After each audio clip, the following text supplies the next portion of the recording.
প্রিয় BA first সেমিস্টারের ছাত্রছাত্রীরা, আজকে আমি তোমাদের এই ভিডিওতে আলোচনা করব ইতিহাসের একটি গুরুত্বপূর্ণ প্রশ্ন নিয়ে। যাদের ইতিহাসে অনার্স রয়েছে, ফার্স্ট সেমিস্টারে অনার্স নিয়েছো, এবং যারা জেনারেল পেপারে ইতিহাস চুজ করেছো, বা কেউ অন্যান্য পেপারে অনার্স নিয়েছো কিন্তু ইতিহাস পেপার মাইনরে চুজ করেছো, তাদের জন্য আজকের এই ভিডিওটি অত্যন্ত গুরুত্বপূর্ণ। আজকের এই ভিডিওতে আমি তোমাদের গুরুত্বপূর্ণ 5 নম্বরের প্রশ্নগুলো নিয়ে আলোচনা করব। প্রশ্নগুলো দেখে নাও, এবং তোমরা যদি চাও যে তোমরা নোটস তোমরা কালেক্ট করবে, তাহলে অবশ্যই তোমরা স্ক্রিনে দেওয়া নাম্বারে যোগাযোগ করতে পারো। এবং তোমরা অনেকে রিকোয়েস্ট করেছো যে স্যার আমাদের আরও অন্যান্য অনেক সাবজেক্ট তোমরা রিকোয়েস্ট করেছো, সবগুলোই পাবে। তো কিছু কিছু রয়েছে, আমি তোমাদের দিয়ে দিচ্ছি যেগুলো তোমরা রিকোয়েস্ট করেছো। তো তোমাদের যে সাবজেক্টে রয়েছে কোশ্চেনের অ্যান্সার যদি তোমাদের লাগে, তোমরা অবশ্যই সেই কোশ্চেনটি আমাকে পাঠাবে। পারলে তোমরা কমেন্ট বক্সে কমেন্ট করে জানাতে পারো, সেগুলো দেখো, সেগুলো দেখে তোমরা কিন্তু পাঠাতে পারো, আমি তোমাদের সেই প্রশ্নের উত্তরগুলো করে দেবো। তো আজকের বিষয় হচ্ছে বৈদিক যুগে চতুরাশ্রম প্রথা সম্পর্কে আলোচনা করো। বৈদিক যুগে চতুরাশ্রম প্রথা ছিল হিন্দু ধর্মীয় সমাজ ব্যবস্থার একটি গুরুত্বপূর্ণ অঙ্গ। এটি জীবনের 4টি পর্যায়কে কেন্দ্র করে গঠিত, যা মানুষকে তার ধর্মীয়, সামাজিক ও আধ্যাত্মিক দায়িত্ব পালন করতে নির্দেশনা দেয়। এই প্রথা মূলত মানুষের জীবনকে সুশৃঙ্খলভাবে পরিচালনার জন্য তৈরি করে হয়েছিল। 4টি আশ্রম হলো যেমন ব্রহ্মচর্য, গার্হস্থ্য, ঠিক আছে। ব্রহ্মচর্য কি? এটি শিক্ষার পর্যায়। এই পর্যায়ে ব্যক্তি গুরুকুলে থেকে বেদ ও অন্যান্য ধর্মীয় ও ব্যবহারিক শিক্ষা অর্জন করত। ব্রহ্মচর্য আশ্রম আত্মনিয়ন্ত্রণ ও শৃঙ্খলার উপর জোর দেয়। গার্হস্থ্য তোমার হচ্ছে গৃহস্থ জীবন। এই পর্যায়ে ব্যক্তি বিবাহ করে সংসার ধর্ম পালন করত। পারিবারিক দায়িত্ব, সন্তান পালন এবং ধর্মীয় আচার অনুষ্ঠান পালন ছিল এই পর্যায়ে মূল দায়িত্ব। বানপ্রস্থ, এই পর্যায়ে ব্যক্তি ধীরে ধীরে সংসার থেকে বিচ্ছিন্ন হয়ে বনবাসে চলে যেতেন। এটি ছিল আধ্যাত্মিক চর্চার সময়। সন্ন্যাস, জীবনের চূড়ান্ত পর্যায়ে যেখানে ব্যক্তি সমস্ত পার্থিব বন্ধন ত্যাগ করে মোক্ষের সাধনা করতেন, ঠিক আছে। এগুলোই।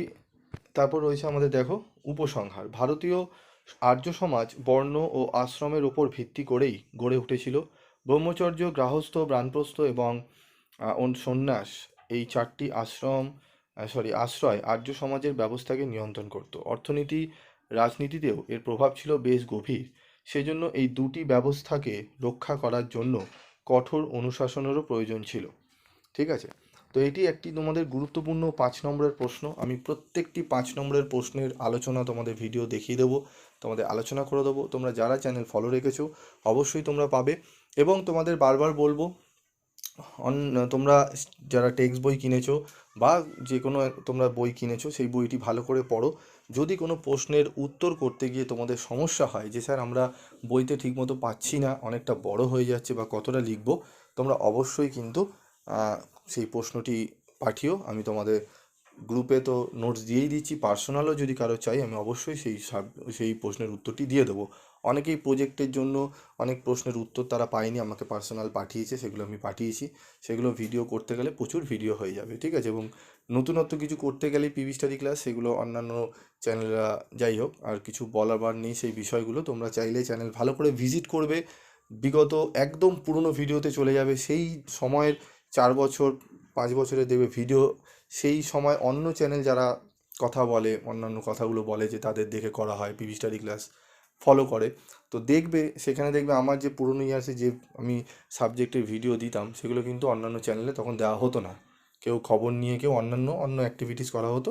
তারপর আস্তে আস্তে আস্তে আস্তে তাদের, যাই হোক, এসছে। সেটা অন্যায় নয়, আসতেই পারে, কিন্তু আসার পর তারা যে সমস্ত কথাগুলো বলে, যাই হোক। তো তোমাদের মূল বিষয় পড়ার প্রতি ফোকাস রাখবে। অন্যান্য বিষয় নিয়ে যারা দেখবে একটু সমালোচনা অন্যের বেশি করে, ঠিক আছে, সেই সমস্ত জায়গা থেকে একটু দূরে থাকবে, তাতে তোমাদেরই ভালো। তোমরা যেখানে দেখবে উপকার পাচ্ছ অবশ্যই সেখানে দেখো। অন্যান্য টিচাররাও রয়েছে, ভালো করে বোঝাচ্ছেন, সেগুলো ভালো করে বোঝো, সেগুলো নাও। অনেক ভালো ভালো শিক্ষকরা রয়েছেন তোমাদের কিন্তু অনলাইনে, তোমাদের সাহায্য করছেন, সেগুলো তোমরা ভালো করে করবে। আজকের মতো এটুকুই, দেখা হচ্ছে পরবর্তী ভিডিওতে। সকলে ভালো থেকো, সুস্থ থেকো, এবং পরবর্তী ভিডিওর জন্য ওয়েট করো। আমি আরও অন্যান্য প্রশ্নের উত্তরগুলো নিয়েও আলোচনা করব।